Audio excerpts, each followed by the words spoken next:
الحمد لله رب العالمين والعاقبة للمتقين والصلاة والسلام على سيد الأنبياء والمرسلين سيدنا محمد وآله وأصحابه أجمعين أما بعد فأعوذ بالله من الشيطان الرجيم بسم الله الرحمن الرحيم تبت يدا أبي لهب وتب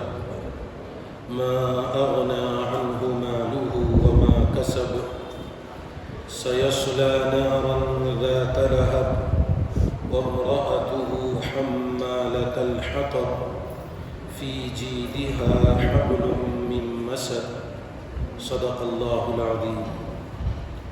محترم دوستو، بزرگوں، بھائیوں، گزشتہ سورۃ اللہب کی ابتدائی 3 آیتوں کا ترجمہ اور اس کا مطلب آپ حضرات کے سامنے بیان کیا گیا۔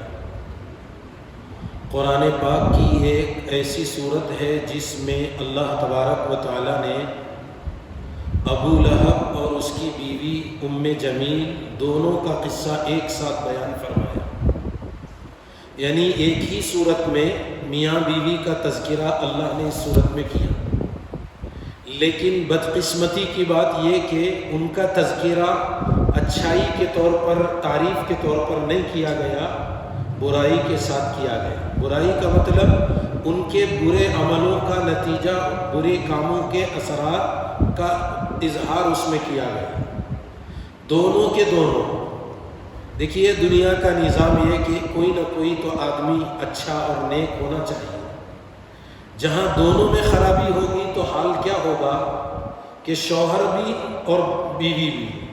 اور دونوں کا معاملہ یہ تھا کہ خاص کر اللہ کے نبی علیہ السلام سے بڑی عداوت تھی، بڑی دشمنی تھی۔ دل میں دونوں کے اندر ہمیشہ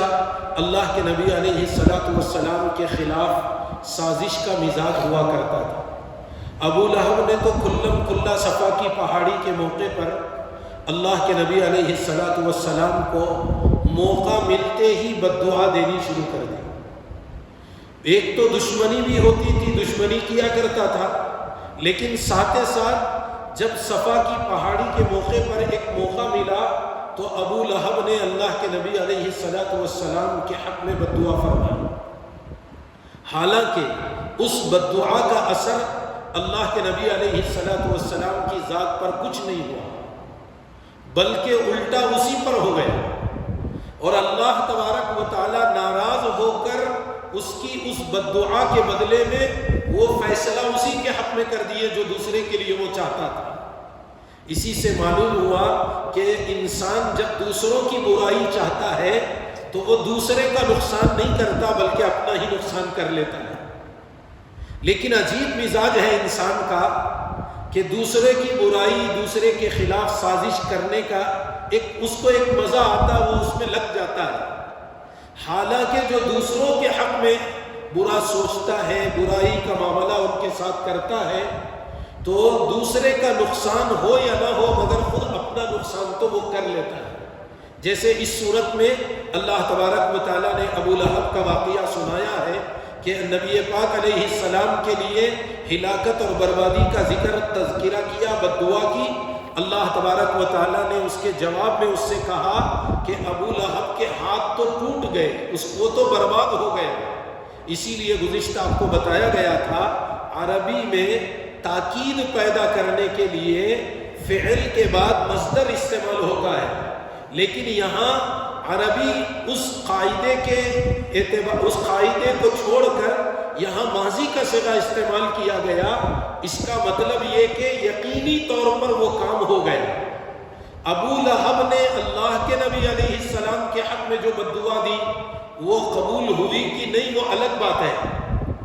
لیکن اس کے اپنے حق میں جو اللہ نے فیصلہ کیا وہ تو ہو گیا۔ حالانکہ یہ بہت پہلے کا قصہ، مکی زندگی میں ابتدائی زندگی کا قصہ ہے، نبوت کی شروعات کا زمانہ ہے،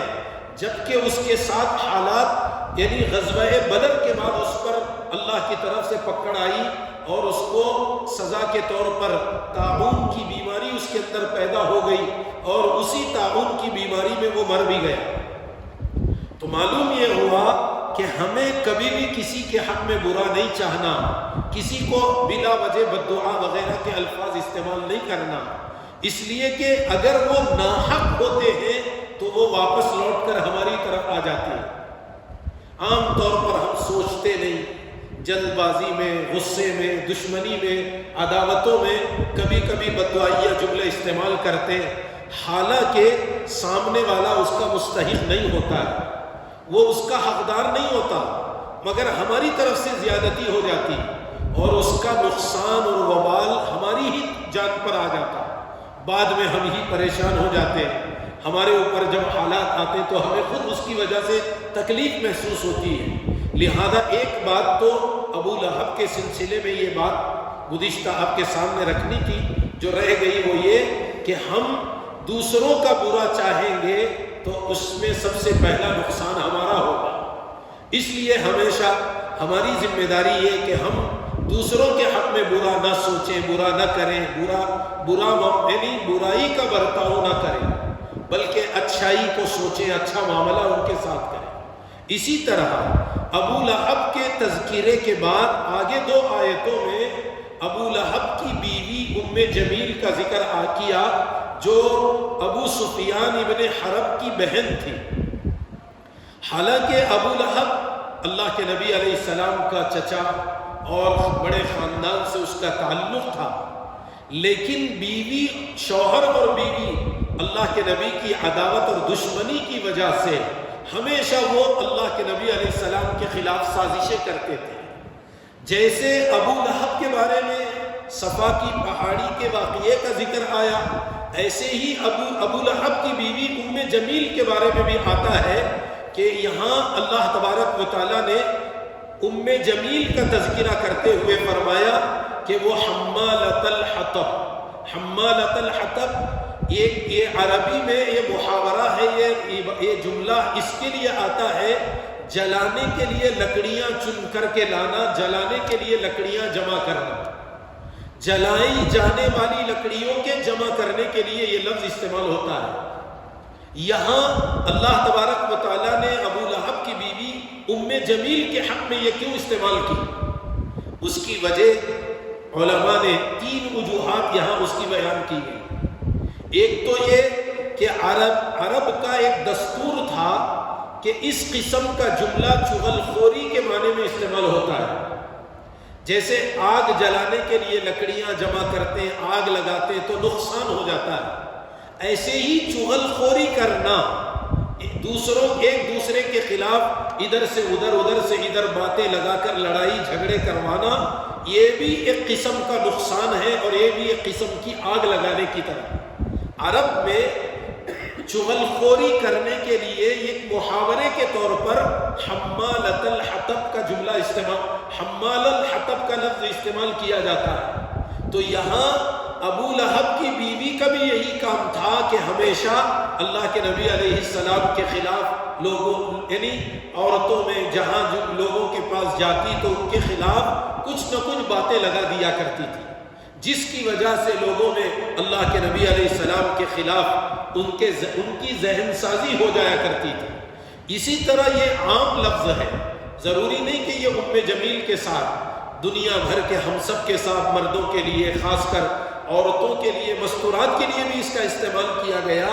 کہ چغل خوری کرنا یہ تو ایسا ہی ہے جیسے آگ لگا دینا،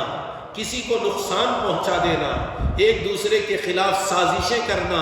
یہ نقصان دہ ہوتا ہے۔ عام طور پر گھروں میں مستورات کے درمیان اب جب مل جل کر کے رہتے ہیں تو ایک دوسرے کے خلاف چغلیاں لگائی جاتی، باتیں کی جاتی۔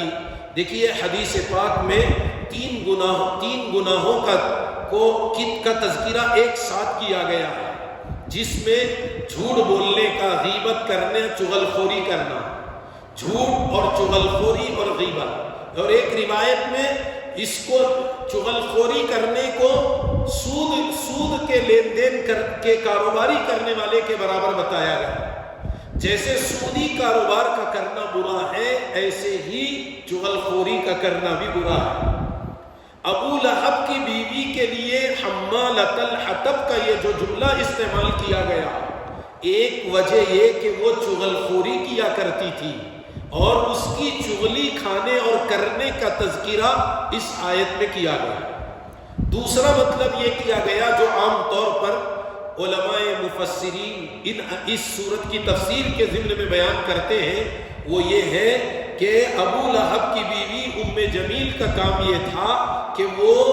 کانٹے دار ٹہنیاں، کانٹے دار درخت سے کانٹے دار لکڑیاں جمع کر کے لاتی تھی، اور رات کو اللہ کے نبی علیہ السلام کے دروازے کے باہر وہ درخت، وہ کانٹے دار لکڑیاں، وہ کانٹے کی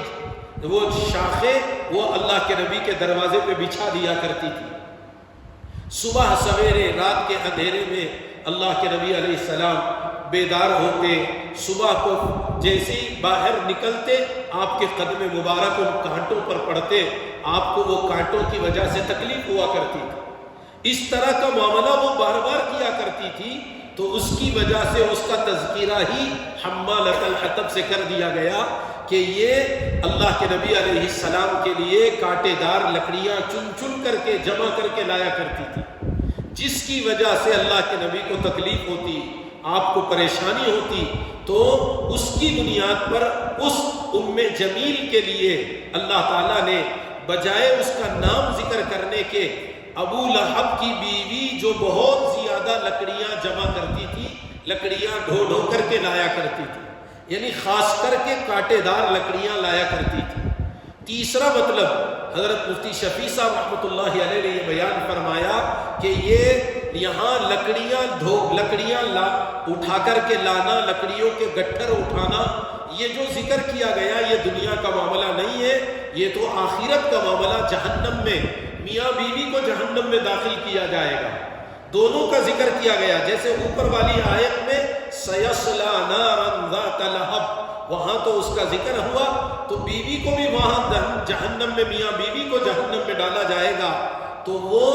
دنیا میں جیسے اس کو عادت پڑی تھی لکڑیاں چن چن کر لانے کی، جہنم میں بھی زقوم وغیرہ کے درختوں کی، جہنم میں خاص قسم کے درخت ہوتے ہیں، وہاں کوئی سایہ دار درخت نہیں ہوگا۔ زقوم ایک کانٹے دار درخت ہے جو جہنمیوں کے لیے بطور غذا اور کھانے کے لیے ان کو دیا جائے گا۔ قرآن پاک میں سورہ واقعہ میں اور دیگر مقامات پر اللہ تبارک و تعالیٰ نے وہاں اس زقوم کے درختوں کا ذکر کیا، زقوم کے کھانے کا ذکر کیا، تو وہ اس کی عادت کے مطابق زقوم کی لکڑیاں لا لا کر اپنے شوہر کے آگ میں لا کر کے ڈالتی تھی تاکہ وہ اور جلے، اس کو آگ زیادہ ہو، اس لیے کہ دنیا میں اپنے شوہر کی برائی میں، غلط کاموں میں، کفر میں، گمراہی کی چیزوں میں اپنے شوہر کا وہ تعاون کرتی تھی،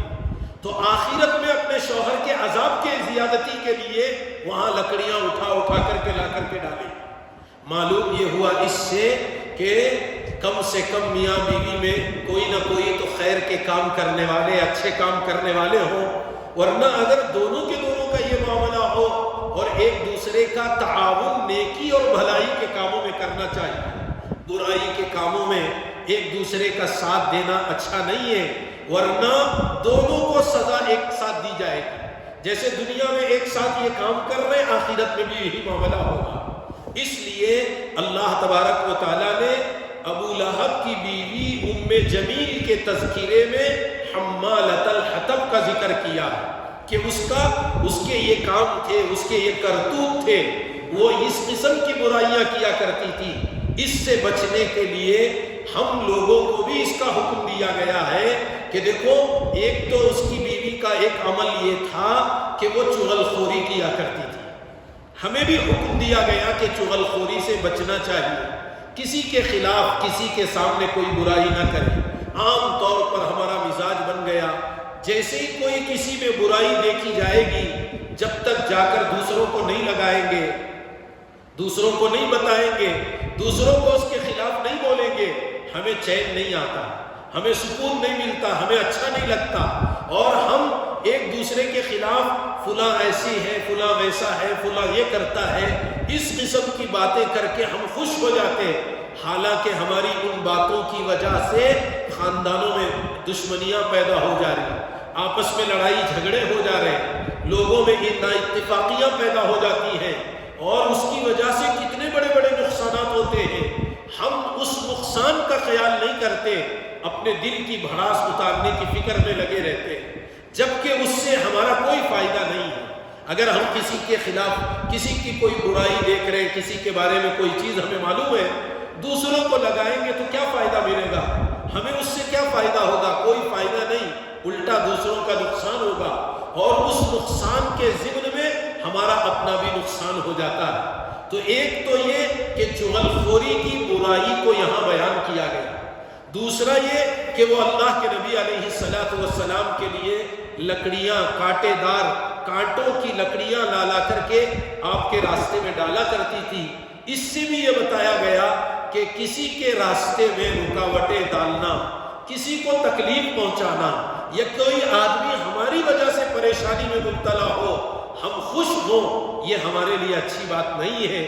آج ہم کسی کے حق میں برا کر رہے، کل کو ہمارے ساتھ بھی اس طرح کے حالات پیش آ سکتے ہیں۔ جب ہم کسی کی برائی، کسی کے خلاف کوئی کام کر رہے، اپنے بارے میں سوچ لیں، کل کو ہمارے ساتھ اگر ایسا ہوگا تو ہم کیا کر سکتے ہیں۔ اسی طرح تیسری چیز جو یہاں بتائی گئی، وہ تو اپنے شوہر کے لیے جہنم میں زقوم کی لکڑیاں لا کر کے ڈال کر شوہر کے عذاب میں اضافے کا ذریعہ بنے گی، اس لیے کہ دنیا میں شوہر اپنی بیوی کو اس غلط کام سے نہیں روکتا تھا، وہ اس کا ساتھ دیا کرتا تھا، نتیجے میں دونوں ایک دوسرے کے لیے مصیبت اور عذاب کا ذریعہ بن جاتے ہیں۔ اسی طرح آگے والی آیت میں اللہ تبارک و تعالیٰ نے ابو لہب کی بیوی ام جمیل کا بھی ایک اور تذکرہ کیا کہ کل جہنم میں اس کو جب ڈالا جائے گا تو ایک مضبوط پھندا گلے میں ڈال دیا جائے گا اس کے، اور یہاں حبل من مسد، مسد کا لفظ استعمال کیا گیا، بٹی ہوئی رسی کو کہتے ہیں۔ جیسے ایک رسی، دو رسی، 4، 5، 6، آپ اس کو ملا کر کے جب اچھی طرح بانٹ دیں، ایک دوسرے میں ملائیں تو وہ مضبوط بن جاتی ہے۔ خاص کر کے یہاں آہنی رسی، لوہے کی رسی جو مضبوط ہوتی ہے، جیسے وہ کرنٹ کے بجلی کے تار ہوتے، ان جیسی اس کو لے کر کے مضبوط رسی، یعنی ایک موٹی پھندا بنایا جائے گا، اس کے گلے میں ڈال کر جہنم میں اس کو ستونوں سے باندھ دیا جائے گا تاکہ اس کے عذاب میں اضافہ ہو جائے۔ اب سوال یہ پیدا ہوتا ہے کہ یہاں اس بٹی ہوئی رسی کا تذکرہ کیوں کیا گیا؟ اس کی ایک وجہ یہ بیان کی گئی، چونکہ دنیا میں اس کا معمول تھا لکڑیاں جا کر کے چن کر کے لاتی، اور اس کو باندھ کر اس کا ایک رسی کا ایک حصہ اپنے گلے میں ڈال دیا کرتی تھی تاکہ وہ گٹھر لکڑی کا وہ لکڑی کا جو اس کے سر پہ رکھے ہوئے لکڑیاں ہیں وہ گر نہ جائے، اس کا یہ معمول تھا۔ تو دنیا میں وہ رسی اپنے گلے میں ڈالتی تھی، تو اللہ تعالیٰ کل قیامت میں اسی کو پھندا بنا کر اس کے گلے میں ڈالتے ہیں۔ اسی طرح یہاں اس کے گلے میں رسی ڈالنے کا تذکرہ اس وجہ سے کیا کہ دنیا میں وہ لکڑیاں لانے کا جو کام کرتی تھی وہ بہت ہلکا کام تھا۔ کیا مطلب ہلکا؟ یعنی وہ کم درجے کے لوگوں کا کام ہے، حالانکہ وہ بڑی مالدار تھی، ابو لہب بہت مالدار تھا، بڑے گھرانے کی تھی، اس کو اس کی ضرورت نہیں تھی، مگر اللہ کے نبی کی عداوت اور دشمنی میں وہ ایک ہلکا کام بھی کرنے پر آمادہ ہو جاتی تھی۔ اس کا مطلب یہ کہ بعض لوگ کتنے بڑے درجات پہ پہنچ جائیں، اگر طبیعت میں، فطرت میں، مزاج میں اگر وہ صحیح نہیں ہے تو ان کی طبیعت والا ہلکا کام، معمولی درجے کا کام ان سے چھوٹتا نہیں ہے، وہ اسی قسم کے کام کرتے ہیں۔ کیا مطلب؟ ام جمیل جبکہ بڑے گھرانے کی لڑکی، بڑے گھرانے کی عورت، ابو لہب کے بیوی ہے، جبکہ وہ مالدار ہے، قرآن نے خود اس کے مال کا ذکر کیا، ما اغنا عنہ مالہ وما کسب، اولاد بھی تھے، مال بھی تھا، سب کچھ تھا، لیکن باوجود اس کے کہ وہ اتنا گھٹیا کام کرنے کے لیے جایا کرتی تھی کہ وہ لکڑیاں چن کر جمع کر کے لایا کرتی تھی، لکڑیوں کا گٹھر سر پہ رکھ لیتی اور اس کا پندا، اس کی رسی گلے میں ڈال دیا کرتی تھی، جبکہ وہ کام کی اس کو ضرورت بھی نہیں تھی۔ اللہ نے دنیا میں جو اس نے کیا، آخرت میں اس کے بدلے میں آگ کا پھندا بنا کر اس کے گلے میں ڈال دیا جائے، یہ اس کی وجہ بیان کی ہے۔ ایک اور بات علماء نے یہ بیان فرمائی کہ وہ چونکہ لکڑیاں وغیرہ کا معاملہ یہ رائے اس سلسلے میں بہتر نہیں، مگر اللہ کی طرف سے اس کے گلے میں پھندا ڈالنے کا ذکر آیا، تو بہرحال ان دو آیتوں میں ابو لہب کی بیوی ام جمیل کا تذکرہ کیا گیا اور اس کی برائی والی صفتوں کا، بری صفتوں کا تذکرہ کیا گیا، اور اس کا انداز یہ کہ اس کا ذکر ہی ان بری صفتوں سے کیا گیا۔ دیکھیے آیت میں کیا کر رہے ہیں اللہ تعالیٰ، کیسے اس کا ذکر کر رہے ہیں، وَامْرَأَتُهُ حَمَّالَةَ الْحَطَبِ، اور اس کی بیوی یعنی ابو لہب کی بیوی وہ بہت زیادہ چغلی کھایا کرتی تھی، چغل خوری کیا کرتی تھی۔ ایک ترجمہ حمالۃ الحطب کا یہ کیا گیا، دوسرا ترجمہ یہ کیا گیا کہ اس کی بیوی کانٹے دار لکڑیاں جمع کر کر کے اپنے سر پہ اٹھا کر لایا، یعنی بہت زیادہ اٹھا کے لایا کرتی تھی، جس کی وجہ سے حمالۃ الحطب کا لفظ استعمال کیا گیا۔ پھر آگے اللہ تعالیٰ فرما رہے فی جیدہا حبل من مسد، اللہ تعالیٰ اس کے گلے میں، جیدہا کے معنی اس کے گلے میں، حبل من مسد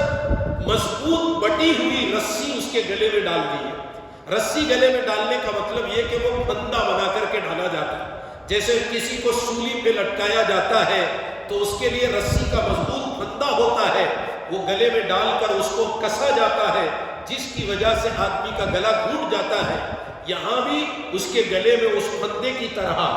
یا ایک مطلب یہ بھی بیان کیا گیا کہ وہ لکڑیاں سر پہ اٹھاتی، گلے میں ڈالتی، ایک دن لکڑیاں اٹھا کر راستے سے لے کر کے آ رہی تھی، راستے میں تھک کے بیٹھ گئی، اسی حال میں وہ گر گئی، تو وہ رسی جو گلے میں تھی وہی اس کے لیے پھندا بن گیا، اور نتیجہ یہ ہوا کہ اسی میں اس کی موت آ گئی۔ اللہ تعالیٰ نے اس کا ذکر کرتے ہوئے فرمایا فی جیدہا حبل من مسد، اس کے گلے میں رسی کا پھندا، مضبوط رسی کا پھندا اللہ نے اس کے گلے میں ڈال دیا۔ بہرحال اس صورت کے اندر اللہ تعالیٰ نے ابو لہب اور اس کی بیوی ام جمیل دونوں کا ذکر کر کے اللہ تعالیٰ نے ہم امت مسلمہ کے لیے، ہمارے لیے یہ بات بتائی کہ یہ دونوں کا کام برائی کرنے کا، دوسروں کا برا چاہنے کا، خاص کر اللہ کے نبی علیہ السلام کے خلاف برا سلوک کیا کرتے تھے، تو نتیجہ یہ ہوا کہ دونوں کے ساتھ اللہ کا معاملہ برائی کا ہو گیا۔ شوہر بھی بری موت مرا اور یہ بیوی بھی بری موت مری، اور دونوں کو اللہ تعالیٰ جہنم میں داخل کر رہے ہیں۔ اس سے پتہ چلتا ہے